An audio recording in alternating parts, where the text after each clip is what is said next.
النهارده انا هعمل الحواوشي بس بطريقه سهله وبسيطه وفيها طريقه مختلفه شويه.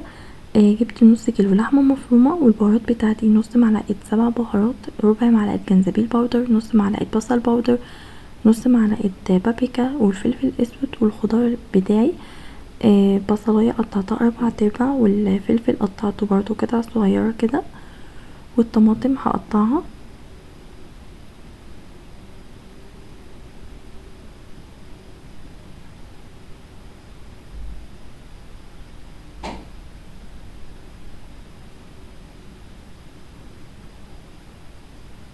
هحط بقى الخضار اللي انا قطعته ده كله في الخلاط مع شويه ميه صغيرين عشان يبقى سهل ان انا اضربهم في الخلاط.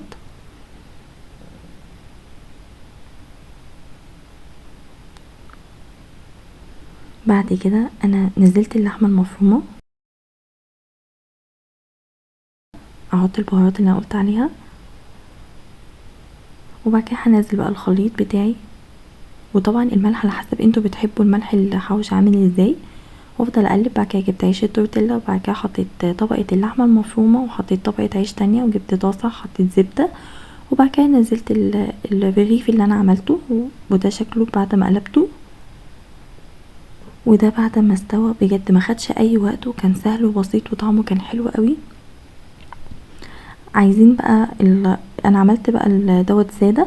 في بقى عايزين تعملوا بقى بالجبنه، انا برضو جبت عيش التورتيلا وجبت اللحمه حطيتها بالطريقه ديت. بعد كده حطيت حشو جبنه عليها، وحطيت رغيف تاني، وبعد كده جبت برضو الزبده نزلتها على الطاسه، وبعد كده حطيت الرغيف بتاعي ورشيت موتزاريلا على الوش. وده شكلها بعد ما طلع. ما تنسوش لو عجبكم الفيديو تعملوا لايك وسبسكرايب. شكرا على متابعتكم.